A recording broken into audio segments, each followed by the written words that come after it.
زمین کے اندر سے سونا نکالتے ہیں, بلیک گولڈ نکالتے ہیں, اور دیکھیے کہ معیشت کو کتنا اس سے فائدہ ہے. جو آپ بات کر رہی ہیں, میں نے کہا کہ سارا پاکستان اس وقت آپ کے درد کو سمجھ رہا ہے, جتنی بھی فیملیز وہاں پر بیٹھی ہوئی ہیں ان کے ساتھ ہے سارا پاکستان. ضیاء لانگف صاحب, لیکن سچویشن سر اس وقت مزید یہ ورڈز کی طرف جا رہی ہے. 5 دن ہو گئے, آپ بات سن رہے ہیں, کہہ رہے ہیں کہ آج رات تک اگر وزیر اعظم صاحب نہیں آتے تو کل کا سورج جو طلوع ہوگا اس میں تو مطالبات بھی کچھ اور ہوں گے, مطالبات بھی ان کے مختلف ہوں گے. سر کیا وجہ ہے, وزیر اعظم صاحب کیوں نہیں پہنچ پا رہے ہیں, کیوں نہیں آ رہے ہیں؟ آپ مجھ سے پوچھ رہے ہیں؟ جی لانگف صاحب, میں آپ سے پوچھ رہی ہوں. اچھا, سب سے پہلے تو میں آپ سے ایک چھوٹا سا گلہ کر لوں کہ آپ کی کل میں نے کلپ دیکھی تھی تو اس میں آپ نے کہا تھا کہ ہوم منسٹر جو ہے 3 دن بعد پہنچا ہے. میں جس دن واقعہ ہوا اسی دن میں اسلام آباد پہنچا, اگلے دن ہی اویلیبل فلائٹ سے میں آ کے شہداء کے جو ورثہ ہیں ان کے کیمپ میں گیا تھا.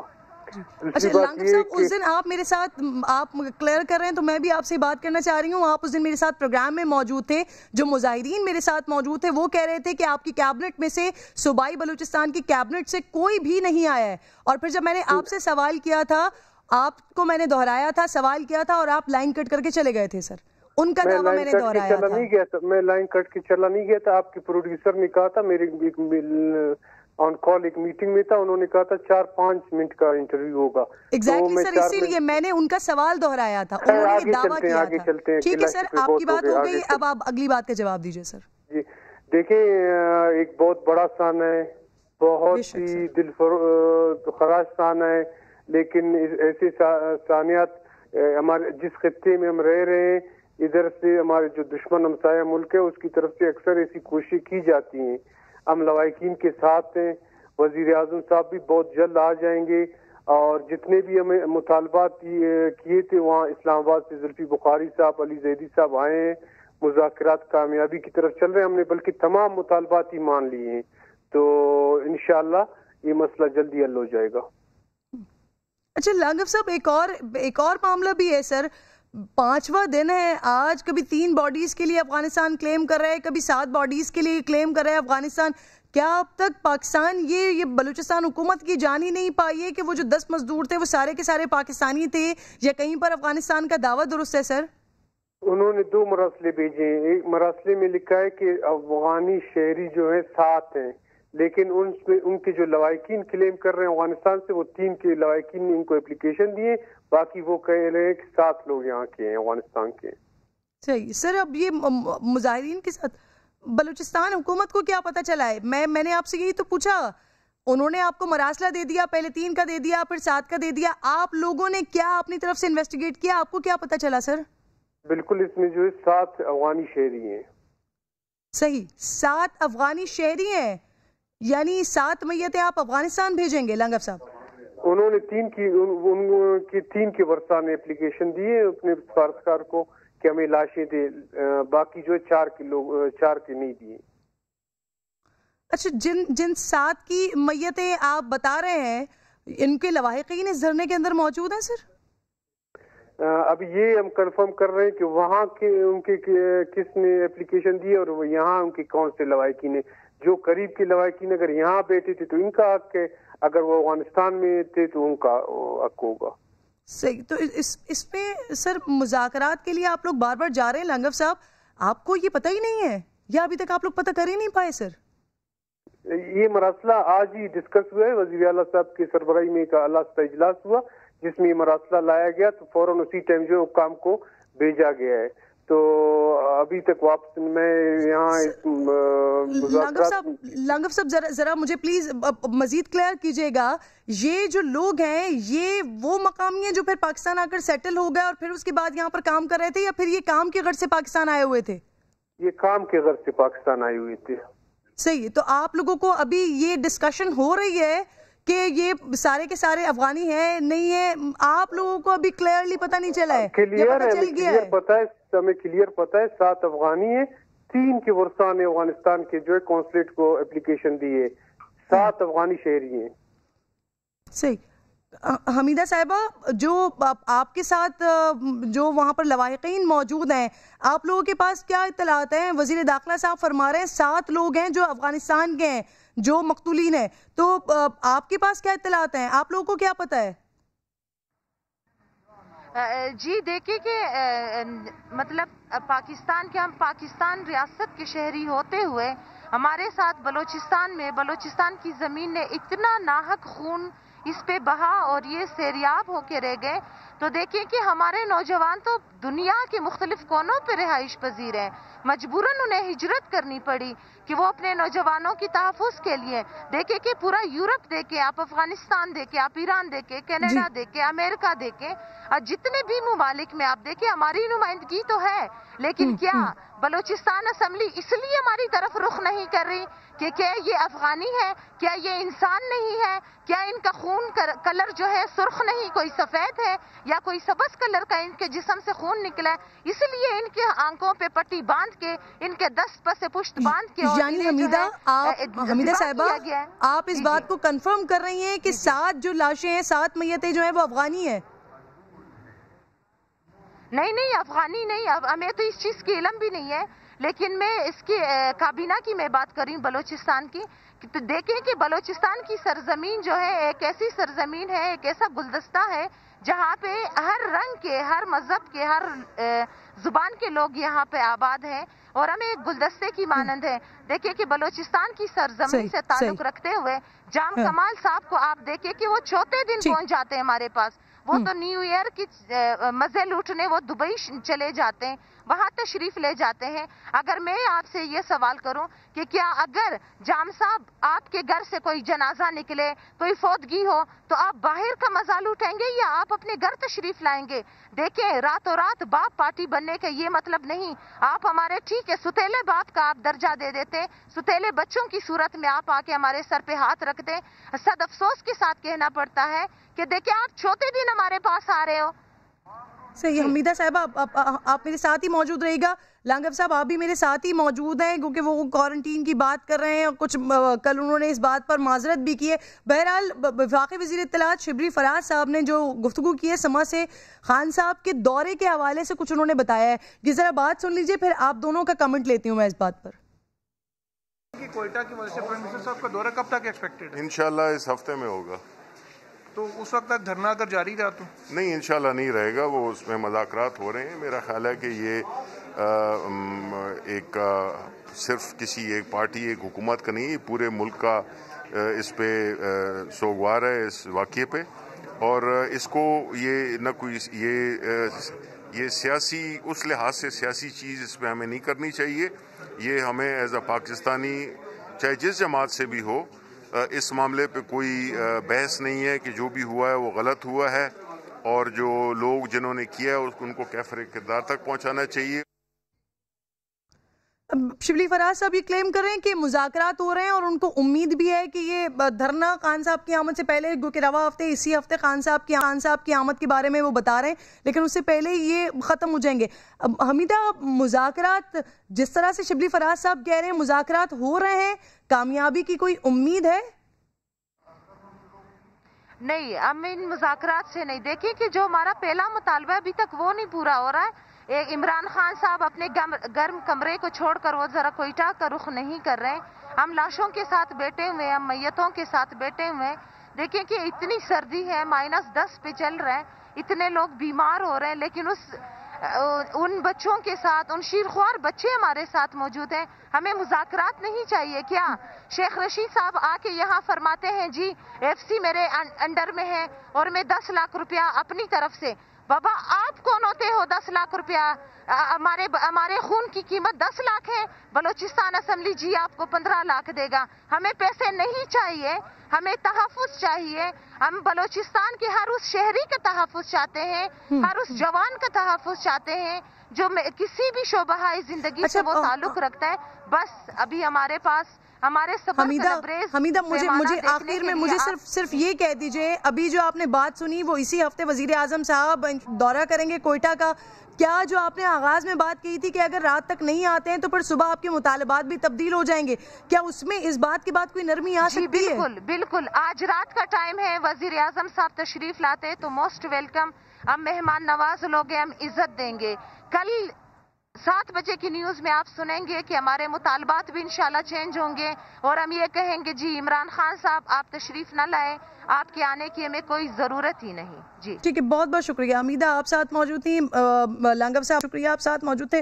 ناظرین, آغاز میں نے کہا تھا کہ بڑے افسوس کا مقام یہ ہے کہ وزیر اعظم صاحب کو پکارا جا رہا ہے لیکن مصروفیات ہیں یا شیڈیول ہے کہ وزیر اعظم صاحب یہاں نہیں پہنچ پا رہے. اب بتایا ہی جا رہا ہے کہ رواں ہفتے یعنی اسی ہفتے کے اختتام سے پہلے وزیر اعظم صاحب یہاں کوئٹہ تو پہنچ جائیں گے, لیکن ایک ایسا وقت کہ جہاں 10 لاشیں وہاں پر موجود ہوں اور لوگ بیٹھے ہوں, 5 دن ہو چکے ہوں, تدفین نہ ہو رہی ہو, وزیر اعظم کو پکارا جا رہا ہو اور وزیر اعظم صاحب کی ایک ایسی ویڈیو آئے کہ جہاں پر وہ ترک اداکاروں سے ملاقات کر رہے ہوں بجائے اس کے کہ کوئٹہ میں جو لوگ انہیں پکار رہے ہیں ان کے پاس جائیں, تو یقیناً دل بھی تڑپ جاتا ہے اور افسوس بھی ہوتا ہے کہ یہ ملاقات یقیناً یہ اگر کسی اور وقت میں ہو رہی ہوتی یا ویڈیو کسی اور وقت میں آ رہی ہوتی تو شاید یہ اچھا لگ رہا ہوتا ہے, اس پر کسی اور طرح سے بات کی جا رہی ہوتی, لیکن بڑا سنجیدہ اور بڑا تکلیف کا وقت ہے. وزیر اعظم صاحب کوئٹہ میں لوگوں سے ملاقاتیں نہیں کر رہے ہیں لیکن اداکاروں سے ضرور ملاقات جاری ہے, یقیناً امپورٹنٹ ہی ہوگی. بہرحال آگے بڑھتی ہوں,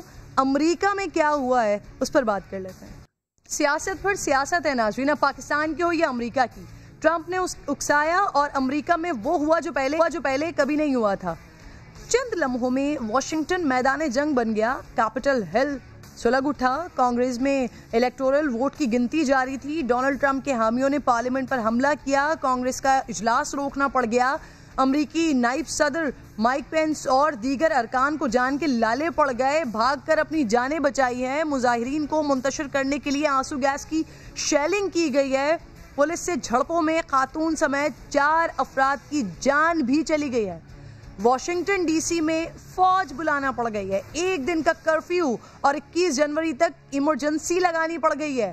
ٹرمپ نے مظاہرین کو اکسانے والے ٹویٹس کیے ہیں تو فیس بک نے ڈونلڈ ٹرمپ کے اکاؤنٹ کو 24 گھنٹے کے لیے بلاک کیا اور ٹویٹر نے 12 گھنٹے کے لیے بلاک کر دیا, اور ساتھ ہی خبردار بھی کیا ہے کہ اگر پالیسی کی خلاف ورزی یوں ہی جاری رہی تو پھر اکاؤنٹ کو مستقل طور پر بند کیا جا سکتا ہے.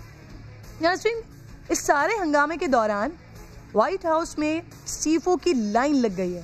قومی سلامتی کے نائب مشیر, وائٹ ہاؤس کی نائب پریس سیکرٹری ملیانا ٹرمپ کی چیف آف سٹاف, ٹرمپ کی سابق پریس سیکرٹری اور وائٹ ہاؤس کی سوشل سیکرٹری نے اپنے عہدوں سے استعفیٰ دے دیا ہے.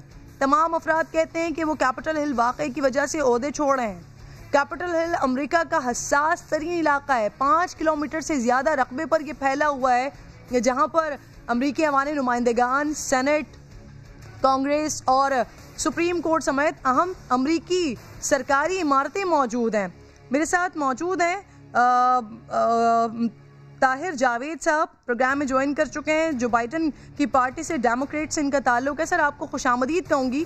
یہ جو بھی کچھ کل ہوا ہے امریکہ میں اور جو چل رہا ہے سر, یہ کبھی تاریخ میں دکھائی نہیں دیا ہے.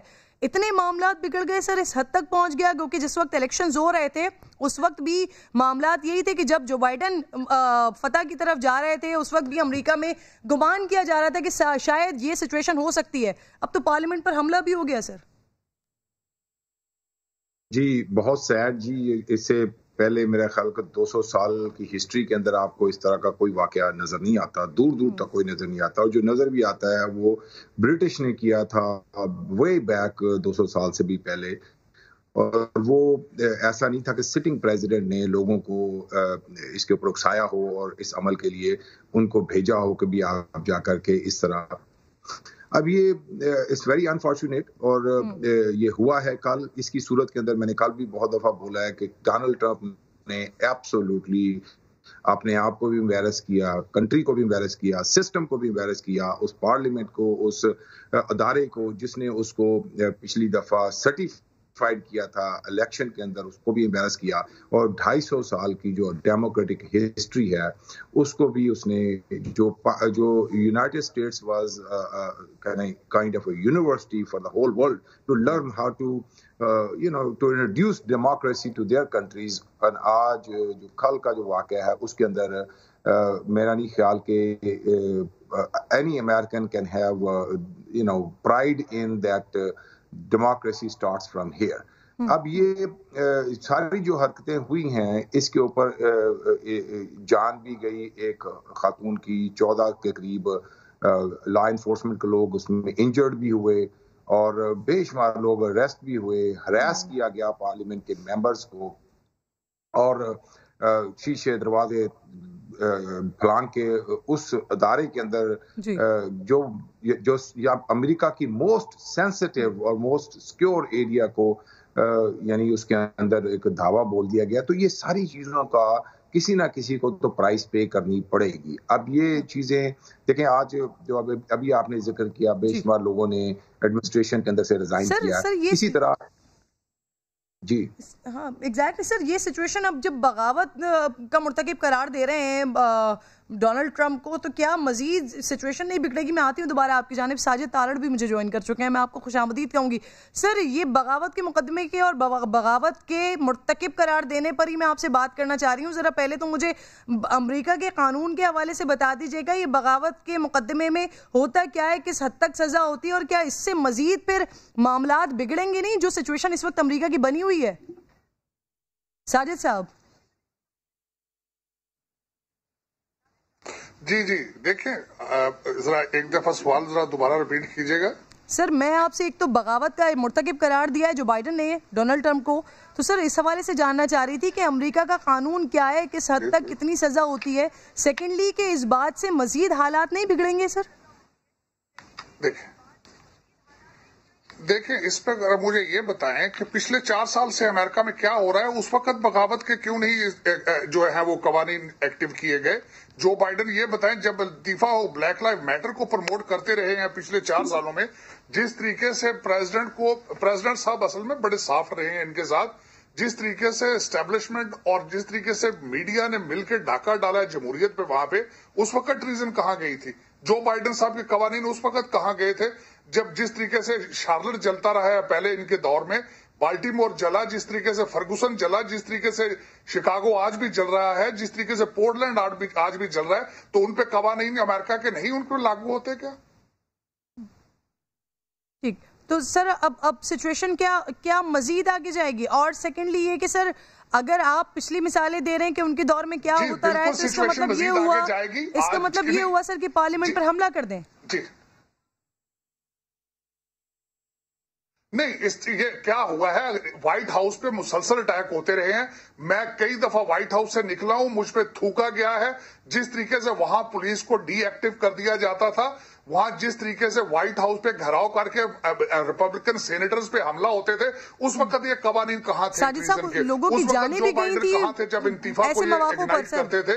جب اس وقت جس وقت جس طریقے سے بلیک لائف میٹر کو پروموٹ کیا جاتا تھا، اس وقت یہ قوانین کہاں گئے ہیں؟ یہ موومنٹ آگے چلے گی کیوں نہیں چلے گی؟ 74 ملین لوگوں نے ریفیوز کیا ہے آج کیپٹل ہل پہ آ کے کہ this country is not ready for socialism, this country is not ready for drugs, we will stand for conservatism and we will stand for capitalism. جس سوشلزم کے خلاف ہم لڑتے رہیں گے، اپنی فریڈم کے خلاف ہم لڑتے رہیں گے. سر آپ بات سن رہے ہیں، کہہ رہے ہیں کہ یہ موومنٹ مزید آگے چلے گی. طاہر صاحب جی 21 تاریخ کے بعد جی بالکل چلے گی. اس کو ڈونلڈ ٹرمپ صاحب لیڈ کریں گے. انہوں نے پہلے پریزیڈنٹ تھے جنہوں نے جی میرے خیال میں کل کی آپ دیکھیں لیں کہ کل جب کرفیو لگا دیا گیا تو کرفیو کے بعد آپ نے دیکھا کہ ہر شخص اپنے گھر واپس چلا گیا. تو جب تک ان کو حوصلہ نہیں، امریکہ ہے، یہاں پہ قانون اپنا ایکشن میں آتا ہے اور اس کے بعد عمل ہوتا ہے. پرابلم یہی ہے کہ جب آپ لوگوں کو پرووک کریں گے، ان کو حوصلہ دیں گے اور سٹنگ پریزیڈنٹ ان کو حوصلہ دے گا، تو اس طرح کے انسیڈنٹ ہوں گے. اب 20 تاریخ کو جب ایڈمنسٹریشن چینج ہو جائے گی، اس کے بعد لوگوں کو پتا ہوگا کہ جو اپنے قانون اپنے ہاتھ میں لے گا اس کو اریسٹ کیا جائے گا اور اس کے مقدمہ درج ہوگا. تو میرا نہیں خیال کہ کوئی شخص گھر سے واپس، ہاں کچھ کرمنل ٹھیک ہے، یعنی سخت اسٹریٹجی بنائی جائے گی آپ لوگوں کی طرف سے. ایبسولوٹلی دیکھیں، سخت نہیں، جو قانون کو آپ نے قانون کی بالادستی کرنی ہے نا آپ نے. ٹھیک ہے، بہت بہت شکریہ، بہت بہت شکریہ ساجد تارڑ صاحب، آپ دونوں کا بہت شکریہ. ایک چھوٹا سا بریک لے رہی ہوں ناظرین، بریک کے بعد واپس آؤں گی تو آن لائن فراڈ جو آج کل لاہور میں بہت زیادہ ہو رہا ہے اور ہوا کس کے ساتھ ہے، اس پر بات کرنی ہے میں نے بریک کے بعد. ویلکم بیک ونس اگین جی. پاکستان میں پینشن اخراجات صحت اور تعلیم کے بجٹ اخراجات سے بھی تجاوز کر گئے ہیں. اسٹیٹ بینک کے مطابق سال 2020 میں ٹیکس کی مد میں جمع ہونے والے ریونیو کا 18% صرف پینشن کی ادائیگیوں میں چلا گیا ہے، جو تقریباً 1000 ارب روپے بنتا ہے. اگر صرف چند اداروں کی تفصیلات آپ سے میں شیئر کروں تو محکمہ ڈاک کے کل بجٹ کا 34% پینشن کی ادائیگیوں میں جاتا ہے. پاکستان ریلوے کو سالانہ تقریباً 40 ارب روپے صرف پینشن کی ادائیگیوں کے لیے درکار ہوتے ہیں، اور یہ رقم ریلوے کے موجودہ ملازمین کی کل سالانہ تنخواہوں کی رقم سے بھی زیادہ ہے. ایک اور تاثر ناظرین دیا جاتا ہے کہ پینشن کے زیادہ تر بوجھ تو عسکری اداروں کا ہے، لیکن اسٹیٹ بینک کی رپورٹ نے اسے غلط ثابت کر دیا ہے. پینشنز کا چارٹ اگر دیکھا جائے تو تقریباً 63% حصہ سول اداروں کے ملازمین کا ہے، 36% فوجی اداروں کا ہے. ورلڈ بینک کے اندازوں کے مطابق سال 2028 تک پنجاب اور سندھ میں ملازمین کی تنخواہوں سے زیادہ پینشن کی مد میں ادائیگیاں کرنا ہوں گی، اور یہ صرف اس لیے ہو رہا ہے کہ ایک مرتبہ اگر آپ کو سرکاری ملازمت مل جائے تو انگریز دور سے چلے آ رہے پینشن قوانین کے تحت سرکار نہ صرف اپنے ملازم کو ریٹائرمنٹ کے بعد ماہانہ پینشن دیتی ہے، بلکہ سرکاری ملازم کی وفات کے بعد پینشن اس کی بیوہ کو ملتی ہے، اور بیوہ کی وفات کی صورت میں یہ سہولت 24 سال سے کم عمر کے بچوں کو ملتی ہے.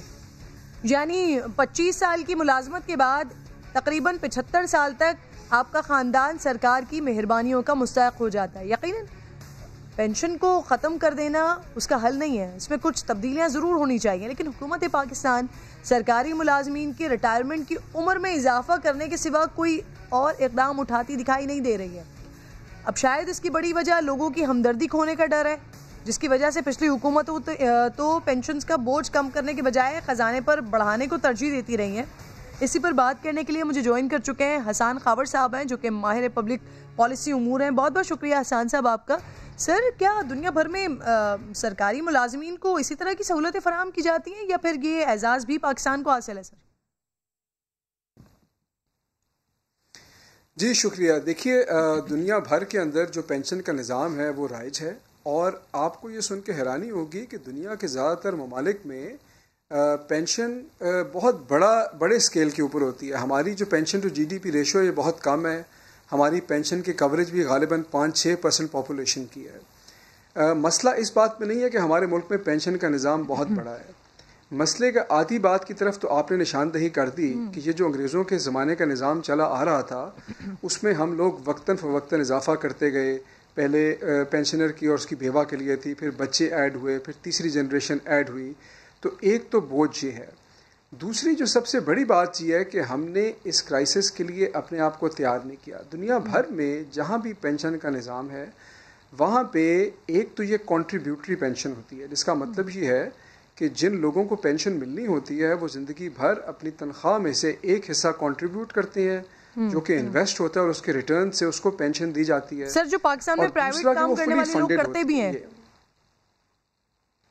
جی بالکل پرائیویٹ سیکٹر میں یہ نظام رائج ہے. اور دوسرا یہ ہے کہ اگر وہ امپلائی جو ہے گورنمنٹ ملازم وہ کوئی 60-70% اپنی جیب سے دے تو جو وفاقی حکومت یا صوبائی حکومتیں ہیں وہ باقی کے پیسے ہر ماہ اس فنڈ کے اندر جمع کراتے ہیں اور اس کو ماڈرن بنیادوں کے اوپر انویسٹ کرتے ہیں، اور وہ فنڈ گرو کرتا ہے اور سسٹینیبل ہوتا ہے. یہ ہم نہیں کر رہے جب سے یہ ملک معرض وجود میں آیا ہے. ٹھیک. اچھا خاور صاحب، سر ایک طرف بے روزگار نوجوانوں کی تعداد میں بے تحاشا اضافہ ہو رہا ہے سر، دوسری طرف سرکار نئی ملازمتیں پیدا کرنے میں ناکام ہے، اور سر اب تیسری طرف جو پینشنز کو بوجھ، یہ سارے معاملات سر آپس میں انٹر لنک ہے. کیسے ان سے نمٹا جا سکتا ہے سر؟ کیا پالیسیز اپنائی جا سکتی ہیں؟ دیکھیے، حکومت کے پاس 2 طرح کے لیور ہوتے ہیں پرائیویٹ سیکٹر میں نوکریاں کریٹ کرنے کے لیے. وہ اسپینڈنگ کرتے ہیں ڈیولپمنٹ سکیمز کے اندر، سڑکیں بنائیں گے، برج بنائیں گے، ڈفرینٹ اسکیموں میں پیسے ڈالیں گے اور ایسی پالیسیز بنائیں گے جس سے پرائیویٹ سیکٹر گرو کرے. جیسا کہ آپ نے خود بتایا کہ اگر ہم ٹیکس پیئرز کے جو پیسے آ رہے ہیں اس میں سے 18% اگر ہم پینشنز پہ خرچ کریں گے، پھر بہت بڑی اماؤنٹ ہم اپنی سیلریز میں خرچ کریں گے، تو ظاہر ہے کہ ڈیولپمنٹ سیکٹر کے لیے، ڈیولپمنٹ کے لیے، سڑکیں بنانے کے لیے، ایجوکیشن کے لیے، ہیلتھ کے لیے پیسے کم بچیں گے. اور ظاہر ہے کہ وہ اس پہ ہماری اکانومی کے اوپر اس کا اثر آئے گا. تو یہ بوجھ جب تک ہم اس خزانے پہ کم نہیں کریں گے, ہمارے پاس وہ فسکل کشن نہیں آئے گا کہ وہ پیسے حکومت جو ہے وہ لوگوں کے ویلفیئر پہ خرچ کر سکے. یہ عوام کا حق ہے جو کہ ہم بیسیکلی ایک ارریگولر اور ان ایفیشینٹ اسکیم کے تھرو خرچ کر رہے ہیں. اچھا حسان صاحب, جو باتیں آپ کر رہے ہیں سر, یقیناً حکومت بھی آپ جیسے ماہرین سے مشورہ لیتی ہوگی سر. قباحت کیا ہے پاکستان میں, یہ ممکن ہو کیوں نہیں پا رہا, یا کر کیوں نہیں پا رہے؟ آس پاس پڑوس کے ممالک میں جب یہ ہو رہا ہے تو پاکستان میں کیوں نہیں ہو رہا؟ دیکھیے, اس کے کئی وجوہات ہیں. کچھ تو یہ ہے کہ آپ کو پتہ ہے کہ ہمارے ملک میں اصلاحات کی طرف کو بہت رجحان رہا نہیں ہے, اور اس کا کچھ حصہ آسان ہے. یعنی کہ اگر آپ نے ان لوگوں کے لیے پینشن کا نظام ٹھیک کرنا ہو جو ابھی نوکری میں نہیں آئے, تو وہ نسبتاً آسان ہے. مجھے نہیں معلوم کہ وہ حکومت کیوں نہیں کرتی. اس کے لیے ایک نیا پینشن فنڈ بآسانی بنایا جا سکتا ہے. اصل مسئلہ ان لوگوں کا ہے جو یا تو آپ کی نوکری میں آ چکے ہیں یا وہ آج پینشن لے رہے ہیں, کیونکہ آپ جو بھی اصلاحات لے کے آئیں گے وہ ان کا پے پیکج یا ان کی پینشن کو افیکٹ کرے گا. خطرہ یہ ہے کہ لوگ عدالتوں میں جائیں گے اور ریلیف کی درخواست کریں گے. یہ اس لیے اس کی جو پولیٹیکل اکانومی ہے یہ بڑی کمپلیکس ہے, لیکن اس کا مطلب یہ نہیں کہ اس کا علاج نہیں ہے. اس کے کئی طریقے ہو سکتے ہیں. آپ لوگوں سے گریجولی کنٹریبیوشن لے سکتے ہیں. حکومت اپنے جو ان پروڈکٹیو ایسٹس ہے ان کو بیچ کے انویسٹ اس طرح سے کر سکتی ہے کہ وہ پینشن کو مدد کرنے میں مدد کریں. اسی طرح ایک فرینچ ماڈل ہے. فرانس نے یہ کیا اس کے اندر کہ وہ لوگوں سے کنٹریبیوشن لیتے ہیں آج کے, اور آج کے جو پینشنر ان کو پے کرتے ہیں تاکہ حکومتی خزانے پہ بوجھ نہ پڑے. تو دنیا بھر میں بہت سارے ماڈل ہیں جو رائج ہیں, اور ہمیں بھی چاہیے کہ ہم ان میں سے کوئی ماڈل دیکھ کے اس کو. اچھا سر, جو طریقے, خبر صاحب بہت بہت شکریہ آپ کا. جو طریقے سر آپ وہ تمام طریقے پرائیویٹلی لوگ پاکستان میں رائج ہیں لیکن سرکار کو کرنے میں قباحت ہے, یا پھر بہت سارے مختلف مسائل ہیں جو سامنے آ رہے ہیں. بہت بہت شکریہ آپ کا, آپ ساتھ موجود تھے. ایک چھوٹا سا بریک لے رہی ہوں, بریک کے بعد واپس آتے ہیں. Welcome back once again ji. Online frauds میں مسلسل اضافہ ہو رہا ہے, اور اگر میں پنجاب کی بات کروں یا لاہور کی خاص طور پر بات کروں تو ایک سال میں تقریباً 726 واقعات ہوئے ہیں, اور ہر دفعہ کے واقعے میں کچھ نہ کچھ ایسا نیا ضرور ہوتا ہے کہ جہاں پر قابلیت کا اندازہ ہوتا ہے ان فراڈیوں کی. اب کی بار جو ہوا ہے, ڈی آئی جی صاحب کی فیملی کو, ان کی اہلیہ کو لوٹا گیا ہے. پہلے ان سے رابطہ کرنے کی کوشش کی جاتی رہی, جب ان کا رابطہ نہیں ہوا ہے تو شاطرانہ دماغ اتنا چلا ہے کہ ایک زندہ خاتون کا پہلے جعلی ڈیتھ سرٹیفکیٹ بنوایا, پھر ان کی سم نکلوائی. سم نکلوانے کے بعد ان کی ڈیٹیلز آبویسلی ساری وہ ان کے ٹیلی فون نمبر پر آئی ہیں, اور پھر اس کے ذریعے آلموسٹ 10 لاکھ روپے ان کے اکاؤنٹ سے اپنے اکاؤنٹ میں ٹرانسفر کر لیے ہیں. منظم گینگ ہے یہ, ان کی اسٹریٹجی, اور اتنی بہترین اسٹریٹجی ہوتی ہے جو وقتاً فوقتاً سامنے آتی رہتی ہے. بہرحال کچھ لوگوں کو پکڑا بھی ہے, انہوں نے اس واردات کا اعتراف بھی کر لیا, لیکن مرکزی کردار 2 لوگ وہ غائب ہیں. لا ایکسپرٹ میرے ساتھ موجود ہیں زین قریشی صاحب. میں آپ کو خوش آمدید کہوں گی. زین صاحب, مجھے ذرا یہ بتائیے گا کہ یہ جو فراڈیاں ہیں, مختلف واقعات جو سامنے آتے ہیں, ہر واقعے میں کوئی نئی اسٹریٹجی ان کی سامنے آتی ہے, دماغ چلا رہے ہوتے ہیں, دماغ چلا کر فراڈ کر رہے ہوتے ہیں, تو ہمارے پاس جو پالیسی میکرز ہیں وہ دماغ چلا کر ان واقعات کو روک کیوں نہیں پا رہے ہیں؟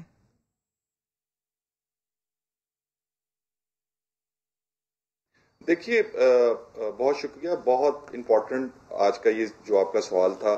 اس میں سب سے امپورٹنٹ بات یہ ہے کہ اس میں دیکھنا یہ ہوگا کہ سائبر کرائم کو تو ہم ڈسکس کریں گے, لیکن اس کے ساتھ یہ بات ڈسکس کرنا بہت ضروری ہے کہ یہ ڈیتھ سرٹیفکیٹ کیسے ایشو ہو گیا. پہلی چیز یہ ہے. اور سیکنڈ بڑی امپورٹنٹ بات جو میں اسی کیس کے اندر اگر ہم ڈسکس کریں کہ یہ انلیگل ٹرانزیکشنز بینک سے کیسے کر دی گئی. سب سے پہلے ایک ڈیتھ سرٹیفکیٹ ایشو کیا گیا, اس کے بعد ایک سم جو تھی وہ نکالی گئی, جو کہ میں سمجھتا ہوں کہ وہ بھی انلیگل ہے, اور اس کے بارے میں بھی لا موجود ہے کہ unauthorised issuance of sim card جو ہے وہ بھی کرائم ہے. اور اس کے بعد جو کرائم جو تھا وہ اس طریقے سے کمٹ کیا گیا کہ after that illegal transaction commit کر دی گئی. تو میں یہ سمجھتا ہوں کہ یہ جو پورا معاملہ ہے, یہ سائبر کرائم ڈسکس کرنے سے پہلے ہم نے جو ایک بہت ہی جدید قسم کا ایک جو پروسیجر انہوں نے فالو کیا یہ کرائم کمٹ کرنے کے لیے, وہ ڈسکس کرنا بڑا ضروری ہے. اور اس میں سمجھتا ہوں کہ وہ تمام ادارے جو اس تمام سسٹم کی جو ہے ویریفیکیشن کے لیے بیٹھے ہوئے ہیں, ان کو یہ دیکھنا چاہیے کہ ایسا کیوں ہوا. دوسری جو بڑی امپورٹنٹ چیز تھی وہ یہ ہے کہ جو اب یہ جو فائنینشیل فراڈ کی اگر ہم بات کریں یہ بہت زیادہ بڑھ چکا ہے، اور اس کے اندر میں ہمیشہ سے کہتا آ رہا ہوں کہ جو فائنینشیل فراڈ ہے اس میں جو سب سے امپورٹنٹ ٹول استعمال کیا جاتا ہے وہ سم کارڈ ہوتا ہے. Prevention of electronic crimes act کی بات کی جائے تو prevention of electronic crimes act کے اندر unauthorised issuance of sim card کی بھی بات کی گئی، دیٹ از اے کرائم. اور اس کے بعد جو فائنینشیل فراڈ سے جو سیکشن ڈیل کرتا ہے that section is electronic fraud. اب جو آپ نے بات کی کہ پالیسی میکرز کو کیا کرنا چاہیے، اس حوالے سے میں اسی آپ کے کوشچن کی طرف آؤں گا کہ دیکھیں الیکٹرانک فراڈ کے اندر سزا جو ہے وہ صرف 2 سال ہے. اب جیسے یہ جو جرم کمٹ ہوا ہے اس میں ایک کسی بھی شخص کی جو ہے وہ محنت سے کمائی ہوئی جو رقم ہے وہ بینک کے اندر محفوظ ہے. دولت جو تھی سر اس کو بہت سارے ایسا لگتا ہے کہ بہت سارے لوگوں کے کیا یہ گٹھ جوڑ کی وجہ سے یہ ہو پایا، ڈیتھ سرٹیفکیٹ نکلوا لینا، نادرا کا ڈیٹا نکلوا لینا، پھر اس کے بعد سم نکلوا لینا. تو کیا لگتا ہے آپ کو، کیا اداروں کے اندر بھی نادرا میں پی ٹی اے میں کیا ایسے لوگ بھی بیٹھے ہوئے ہوتے ہیں پھر جو ان کے ساتھ مل کر یہ منظم کارروائیاں کر رہے ہوں سر؟